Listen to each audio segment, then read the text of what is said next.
Bonjour et soyez les bienvenus dans cette vidéo. Aujourd'hui, nous allons parler de l'antidote numéro 4, dont le sous-titre est intitulé « Les deux piliers de l'édifice ». J'aimerais d'abord dire, enfant, j'ai grandi avec un problème de bégaiement et à un moment donné de ma vie adulte, j'ai voulu suivre une thérapie durant plusieurs mois, mais j'ai fini par faire mes propres recherches dans les universités invisibles en compagnie de l'ange de Dieu vivant, qu'on appelle ici chez nous au Congo, Mwanda Congo.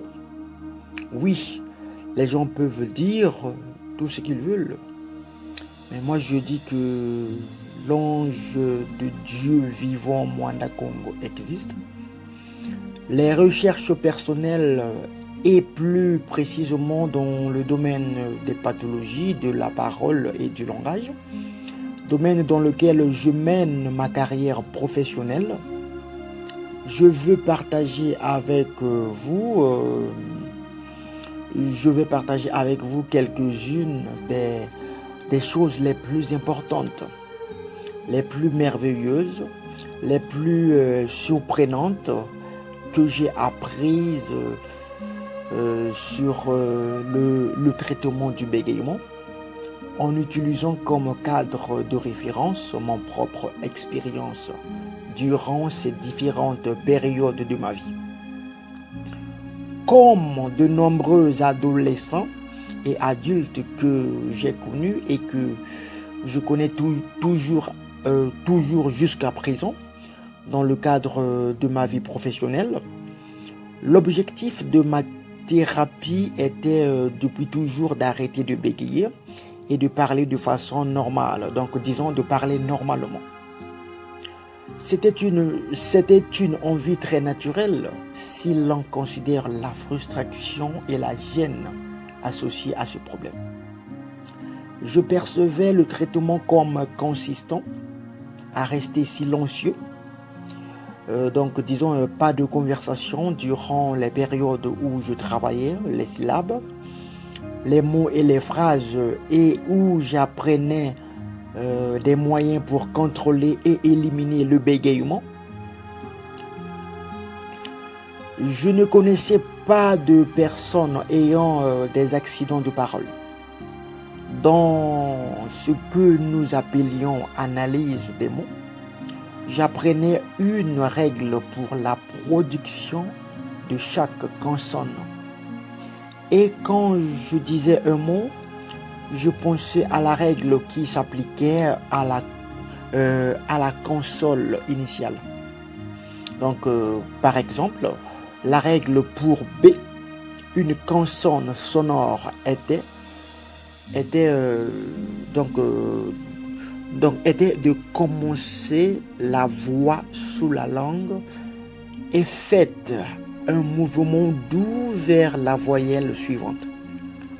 Pour la consonne B, une consonne sourde. Donc, disons, commencer la voix au-dessus de la langue, etc., etc. Dans l'analyse des mots,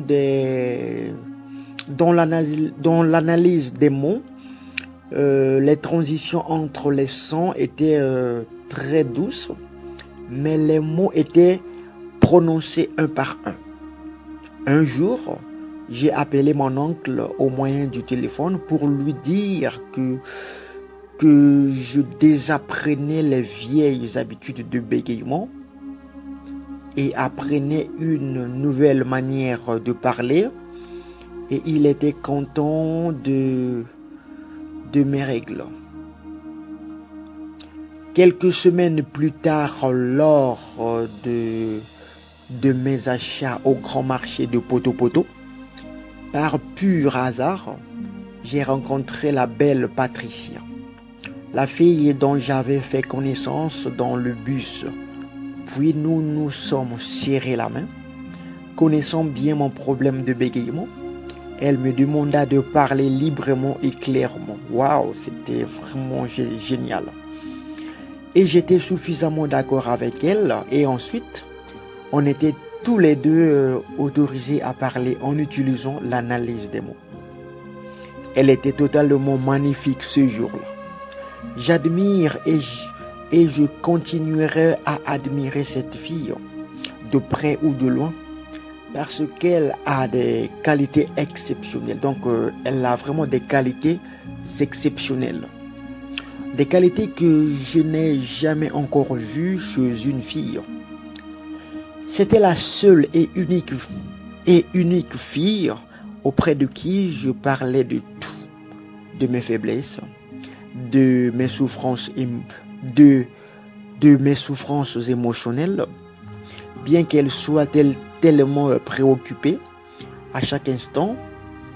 Mais chaque samedi et dimanche, je ne cessais jamais de l'écrire.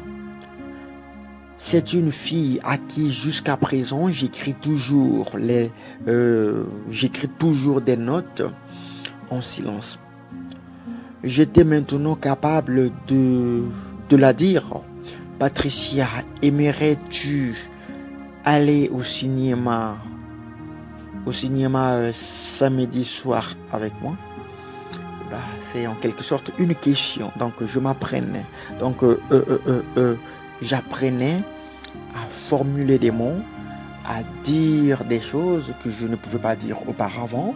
Tout ça pour en fait bénéficier de l'affluence. Donc c'est un peu ça. Donc je disais, c'était la seule et unique fille auprès de qui je parlais de tout. Je la parlais de mes faiblesses, de mes souffrances psychologiques. Bien qu'elle soit tellement préoccupée à chaque instant, mais chaque samedi et dimanche, je ne cessais jamais de l'écrire. C'est une fille à qui jusqu'à présent j'écris toujours des notes en silence. Donc c'est un peu ça. Mais quelques mois plus tard, nous n'avions plus eu de contact. J'ai écrit d'autres notes à Patricia et me suis exercé au phrasé avec un manuel de phrases. Dans la phrase, seul le premier mot de la phrase était analysé. J'étais capable de dire: Patricia, aimerais-tu aller dîner à la mandarine le samedi soir? En plus de l'amélioration de ma parole, j'avais nettement progressé en quelques mois en passant du cinéma à un dîner dans un autre milieu très chic, ici à Brazzaville. C'était très excitant pour un jeune garçon de 22 ans. Donc c'était dans mon passé. C'était ma première rencontre avec ce que j'appelle l'approche thérapeutique du parler avec plus de fluence.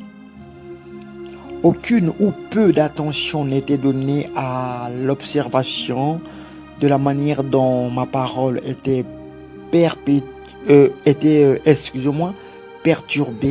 par le blocage des cordes vocales ou le pincement des lèvres ou encore la forte poussée exercée pour sortir des mots commençant par le P ou le B. L'accent était mis sur le remplacement du bégaiement par l'analyse des mots et le phrasé. Une fois encore au village, bien que je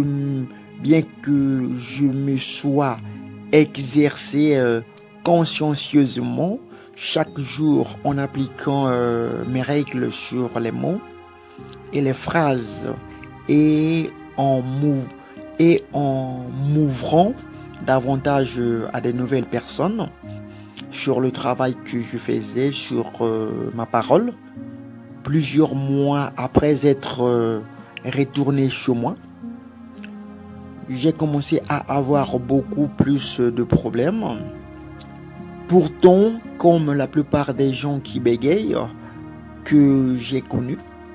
Toute thérapie est bonne dans une certaine mesure et cela a été également vrai pour moi. Je n'ai jamais eu ensuite autant des difficultés qu'avant la première saison sèche.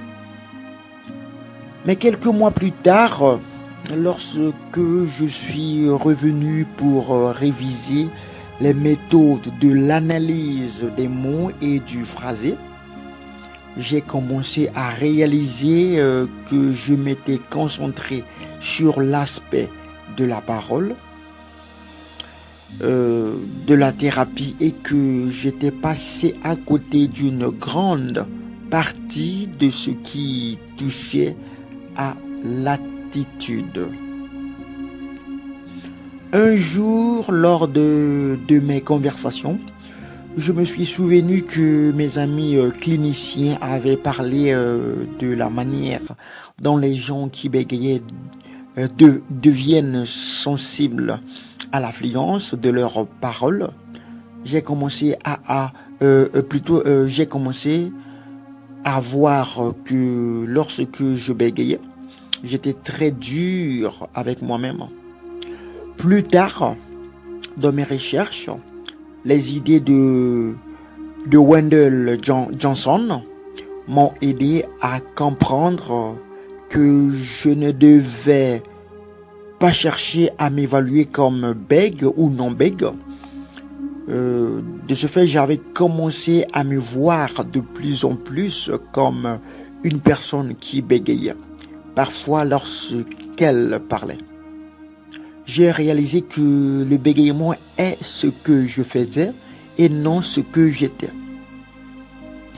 Et je traversais un processus de changement. J'ai vu aussi plus clair et voire même plus clairement que c'était à moi de prendre la responsabilité de mettre les autres à l'aise. Ah oui. Puisque je faisais quelque chose de constructif, je pouvais plus sourire de mes difficultés. Et quand j'étais plus à l'aise, je bégayais moins et je sentais que les autres autour de moi étaient aussi plus à l'aise. Donc, durant mes découvertes, les écrits de Charles Van Ripper m'ont aussi influencé pour utiliser le bégaiement volontaire. En gardant un bon contact visuel, en gardant un bon contact visuel avec mon interlocuteur, lorsque je me présentais, j'étais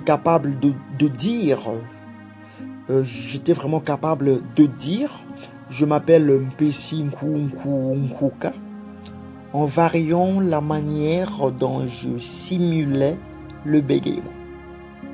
J'ai réalisé aussi que je n'avais pas à craindre tant que ça le bégaiement si j'étais prêt à le faire exprès. Rapidement, à ce que je m'en souviens, mon appréhension pour me présenter a commencé à diminuer de plus en plus. J'utilisais le bégaiement volontaire.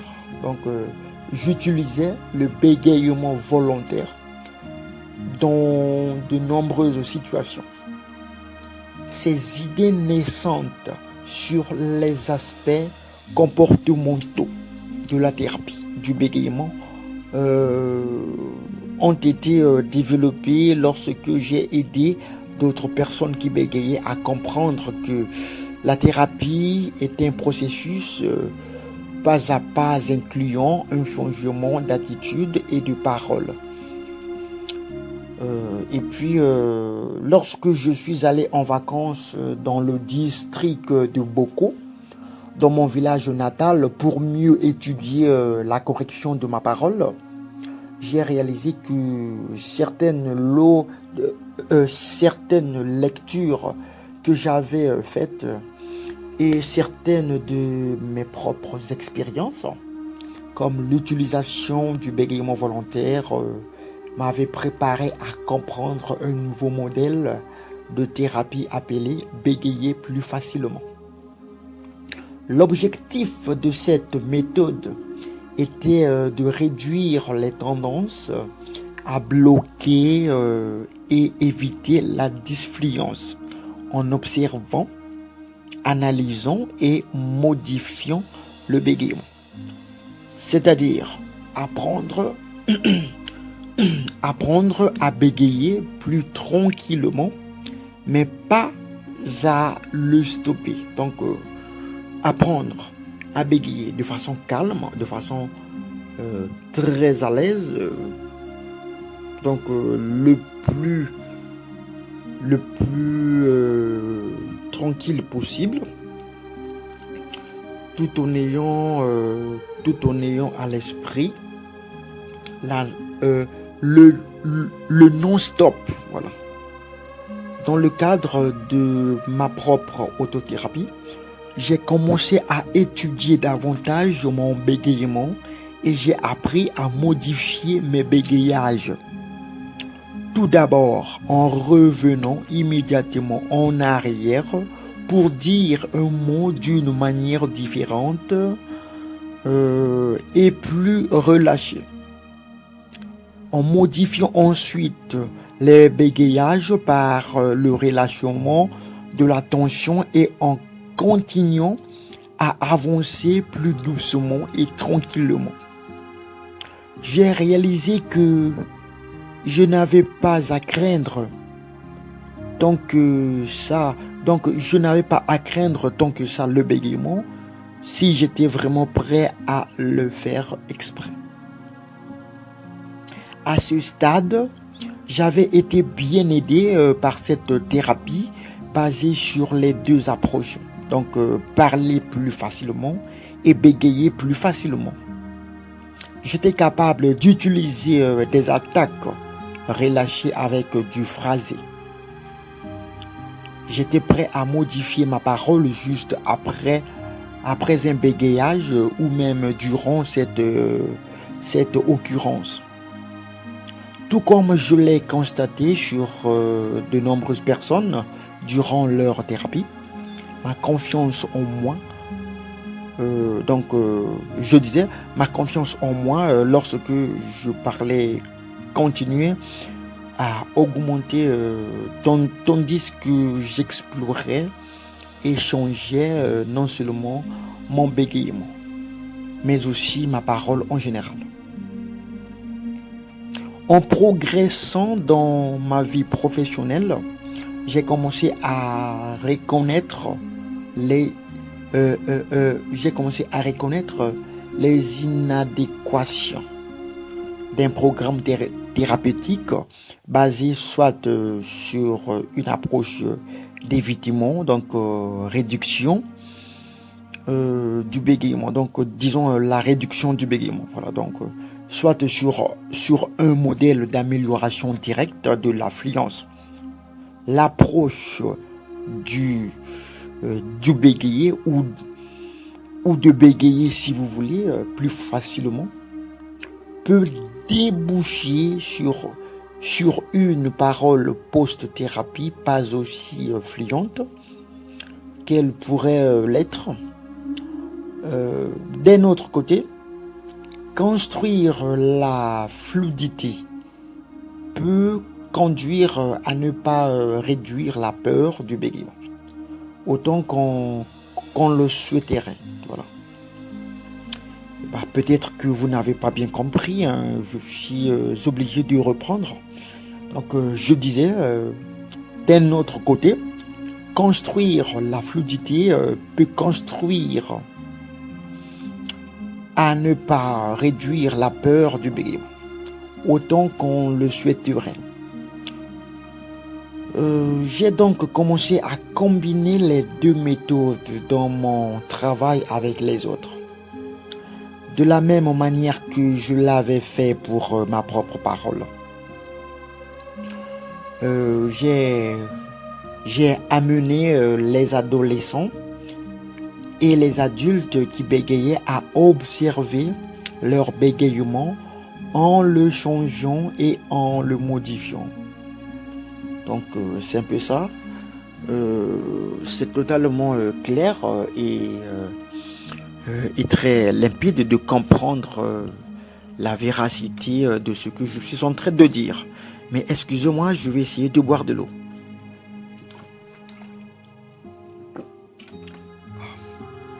Oui, je disais, c'était totalement clair et totalement logique. Euh, la personne apprend à bégayer de manière beaucoup plus décontractée par des démarrages de paroles plus relâchés, des transitions douces entre les mots, des pauses plus adéquates entre les phrases et la résistance à la pression du ton. Dans ma pratique et mon enseignement, j'appelais cela et je l'appelle toujours à travailler sur les deux piliers de l'édifice. Donc, c'est-à-dire réduire la sensibilité au bégaiement et à la dysfluence en général. Donc, c'est un pilier de l'édifice. L'autre pilier étant la construction de la fluence. J'ai adopté un geste montrant la paume de ma main comme la réduction de la sensibilité au bégaiement et le dos de ma main comme la construction de la fluidité, et je soulignais la nécessité de faire les deux à la fois en tournant alternativement la main d'un côté et de l'autre. Donc c'est un peu ça. Donc c'est quand même très très bien. Réduire la sensibilité au bégaiement est un pilier. L'autre pilier étant la construction de la fluence. En me référant à ces expériences personnelles et professionnelles, j'ai aidé mes patients à faire les choses suivantes. Donc, à beaucoup écouter, oui, écouter et regarder leur propre bégaiement en utilisant des enregistrements audio et vidéo. Pour constater progressivement qu'ils pouvaient réduire la tension induite, étant ainsi capables de bégayer en pleine tension ou à 50% de tension. Les patients avaient besoin d'une aide considérable pour cet exercice négatif qui doit se pratiquer uniquement durant les séances de thérapie, seul à la maison ou bien avec une personne avec laquelle ils se sentent à l'aise. Ils ont eu depuis leur enfance une tendance forte à dissimuler. Donc à dissimuler leur bégaiement, à dissimuler leurs troubles, leur honte, etc. Donc c'est un peu ça. Presque immédiatement, la plupart expriment un sentiment de soulagement qui vient du fait, comme aurait dit le docteur Van Ripper, de toucher leur bégaiement. En me basant sur les observations faites sur chaque bégaiement individuel, j'ai aidé une personne à réduire la tension et à faire une approche plus adaptée, plus tranquille, plus relâchée d'une phrase, avec un mouvement plus doux entre les sons et les mots. En faisant ensuite une pause à la fin de la phrase et en répétant le processus. Un objectif important pour les patients est de percevoir la contraste entre les pensées négatives et la tension ainsi que la fragmentation de leur phrasé habituel et d'observer ce qu'elles font. Et ensuite, pour résister à la pression du temps dans la communication, ce qui est un problème pour tout le monde, mais encore plus pour les personnes qui bégayent, qui sont dans une insécurité totale pour le démarrage et la continuation de leurs paroles. J'enseigne et j'enseignais dans mon passé la réponse différée. Donc, j'enseignais la réponse différée, si vous voulez bien. À partir du moment où les patients ont plus confiance pour commencer à parler, ils peuvent apprendre à retarder en comptant jusqu'à 2 dans leur tête pour céder. Par exemple, avant de répondre à une question, de donner leur numéro de téléphone ou même entre leurs phrases lorsqu'ils parlent. Et les patients ont aussi besoin d'apprendre aussi à utiliser la disfluence volontaire en ajoutant les disfluences normales dans leurs paroles. Donc, par exemple, je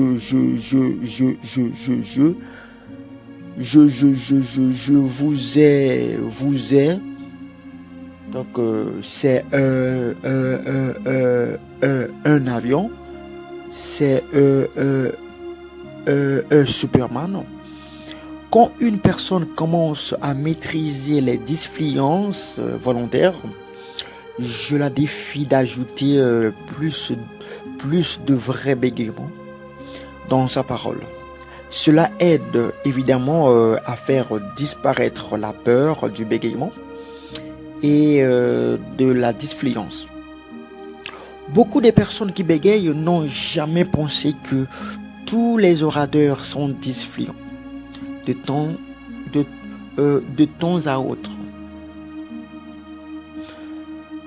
Oh Seigneur, excusez-moi. Mais je dirais ensuite, durant toute la durée du traitement, j'insiste sur le fait que les activités thérapeutiques n'aident pas seulement à réduire le bégaiement, mais permettent aussi à la personne d'être un meilleur locuteur que la moyenne. Même s'il peut y avoir occasionnellement le bégaiement, comme je suis en train de le faire en ce moment. Donc, bien que je ne suis plus bègue comme vous, mais vous remarquerez que je suis en train de bégayer de temps en temps. Je suis en train de bégayer et de ce fait, je suis en train de bien manier mon cerveau afin que mes paroles soient totalement claires, totalement limpides. Donc, c'est un peu ça. J'étais en train de dire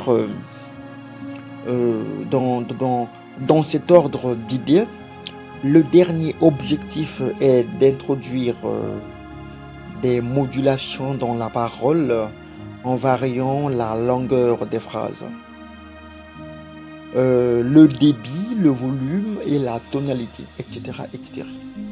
Les schèmes des pensées négatives se modifient au fur et à mesure de la thérapie, se transformant en une parole simplement plus détendue.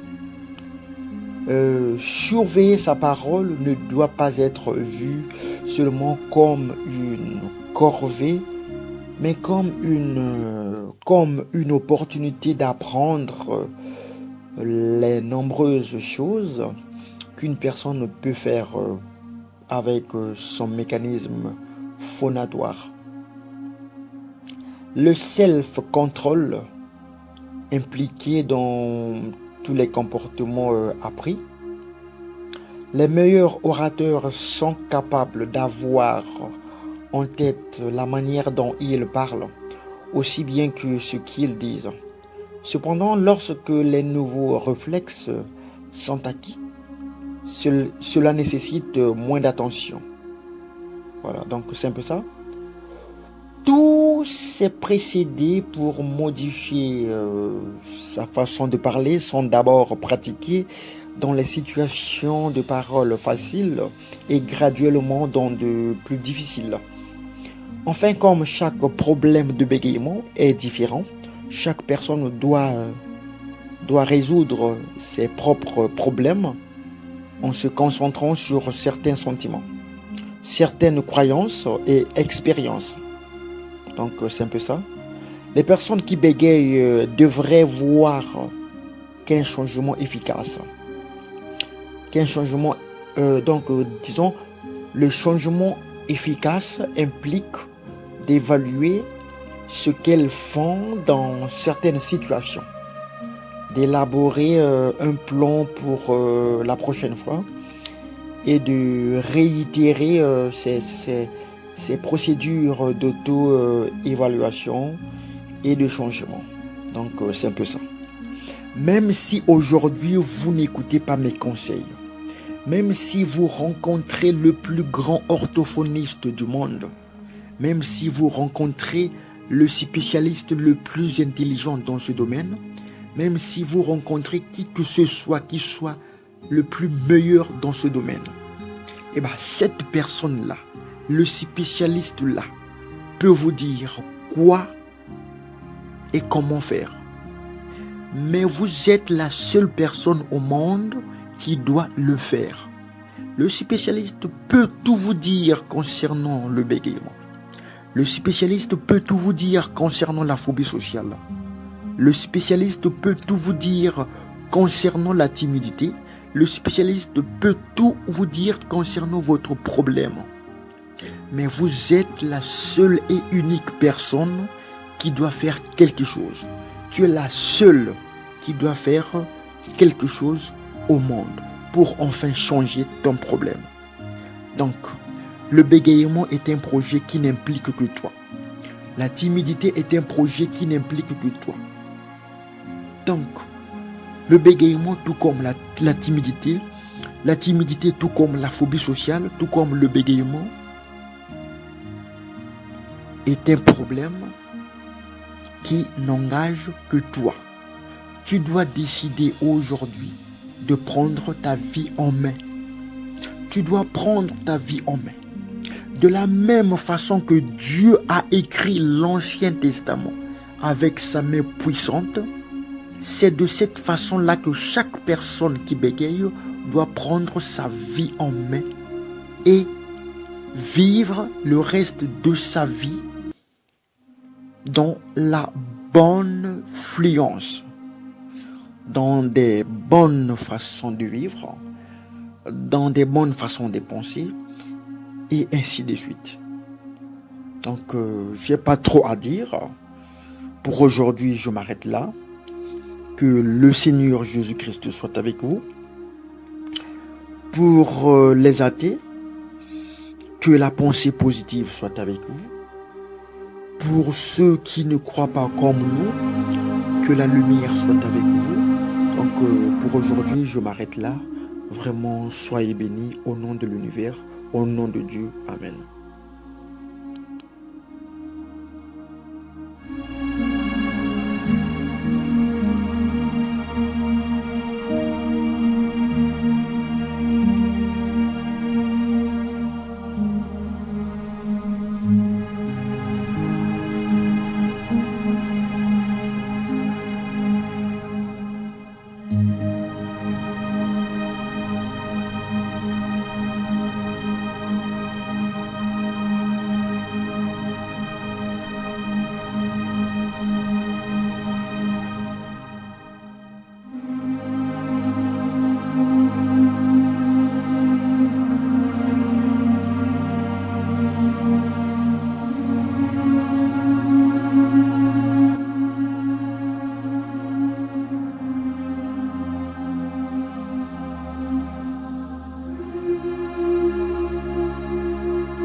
Bonjour et bienvenue dans cette vidéo.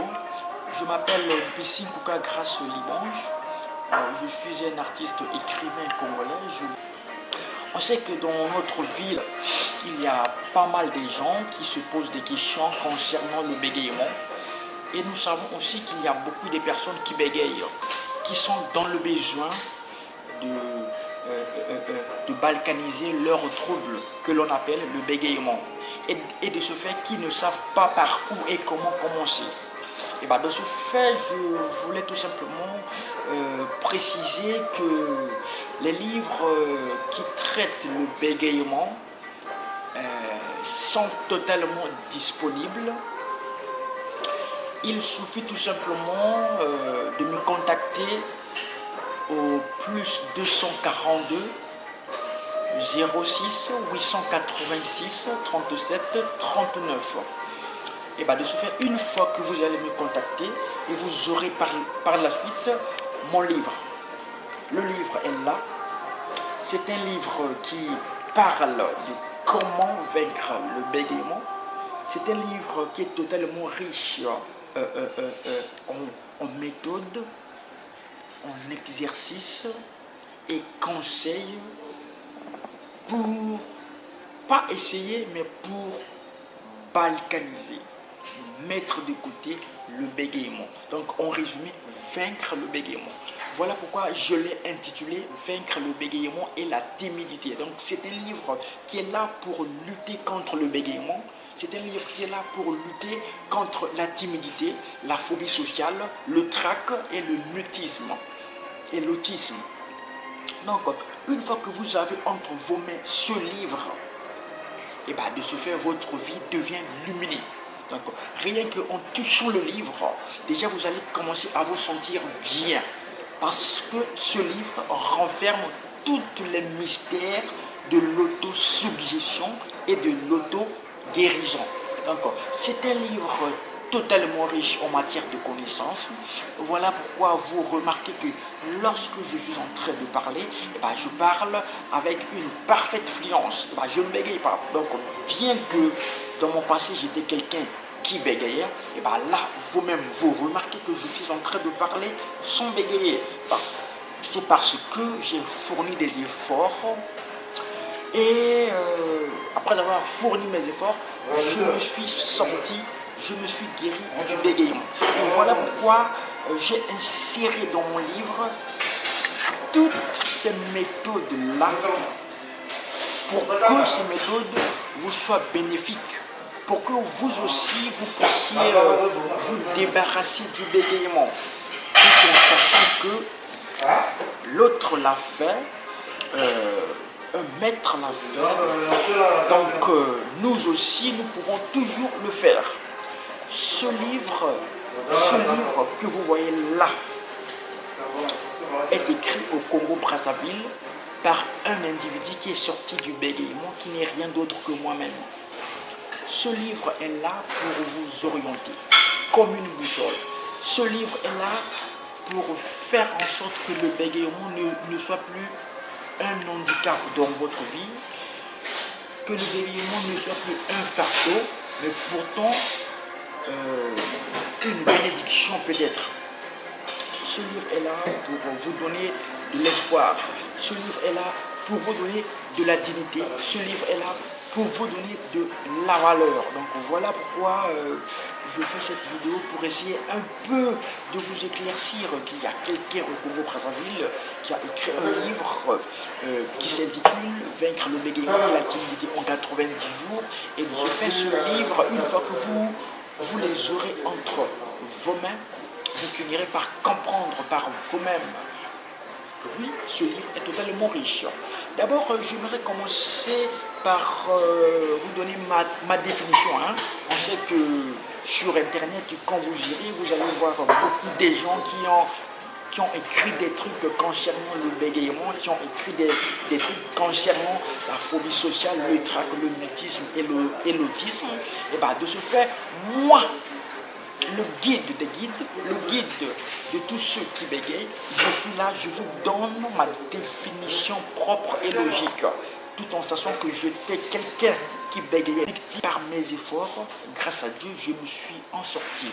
Donc voilà pourquoi je suis là en face de vous pour vous montrer non seulement le chemin véritable, mais un chemin rempli de bonheur, rempli de lumière, rempli de la félicité.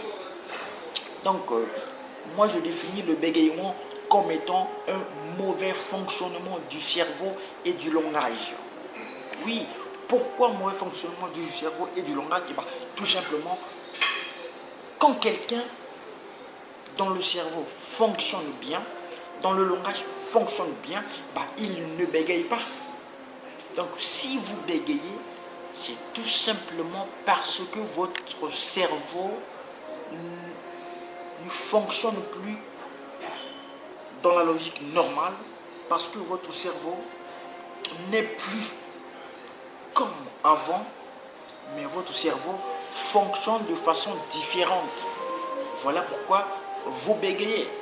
Et j'aimerais aussi clarifier certaines choses, que le bégaiement n'est pas une maladie. Le bégaiement n'est pas quelque chose qu'on peut mystifier. Le bégaiement n'est pas quelque chose qu'on peut trouver de façon complexe. Mais le bégaiement, c'est tout simplement un mauvais fonctionnement du cerveau et du langage. Et le bégaiement n'est pas une maladie. Mais pourtant, c'est tout simplement un symptôme. Donc un symptôme d'une maladie que la religion et la science n'ont pas encore compris, mais que moi j'ai compris. Donc voilà pourquoi vous devez acheter ce livre pour essayer de comprendre tout le mystère du bégaiement et toute sa manifestation. Donc une fois que vous aurez ce livre, non seulement ce livre est riche en matière d'exercice, non seulement ce livre est riche en matière de connaissances, ce livre est totalement riche sur tous les aspects. Et de ce fait, je vous donne que 3 mois. Achetez ce livre, mettez en pratique toutes les exercices qui sont insérés là-dedans, et vous finirez par comprendre et ensuite me donner raison. Parce que c'est un livre totalement bien. Donc c'est un cadeau du ciel qui m'avait été donné par l'ange de Dieu Mwanda Congo. Donc je sais que vous allez peut-être bouder ou ne pas me comprendre ou ne pas croire à ce que je dis. Mais je vous dis tout simplement la vérité. Donc c'est un cadeau du ciel qui m'avait été donné par l'ange de Dieu Mwanda Congo. Donc achetez ce livre et de ce fait vous allez comprendre. Donc je le répète, seule la personne qui bégaye peut s'échapper du bégaiement tout en contrôlant son cerveau. Car le problème ne se trouve pas ailleurs. Le problème se trouve au niveau du cerveau et du langage. Donc, je sais que la majorité des personnes essayent un peu de se concentrer sur la partie physique du bégaiement. Mais je vous rassure que là n'est pas le problème. Le problème se trouve à la partie invisible du bégaiement. Donc, c'est comme l'iceberg du bégaiement. De ce fait, sans pourtant vous convaincre au niveau de la théorie, mais je vous incite tout simplement à pouvoir m'y croire, à lire ce livre. Je sais que le bégaiement vous a déjà transformé en quelque chose que vous n'êtes pas. Je sais que vous-même, vous avez honte. Vous avez peur de parler dans certaines situations. Vous avez honte, vous vous gênez dans pas mal de situations. Mais je vous rassure qu'une fois que vous avez ce livre, vous finirez par comprendre par vous-même que le bégaiement n'est pas quelque chose d'aussi grave, n'est pas quelque chose de vraiment complexe et que vous pouvez l'éliminer. Et c'est comme ça. Donc je vous remercie, que le Tout-Puissant soit avec vous, qu'il vous guide de pouvoir acheter ce livre pour enfin vous échapper de ce fardeau, de ce trouble, de cette malédiction que l'on appelle bégaiement. Donc de ce fait, que Dieu soit avec vous. Merci.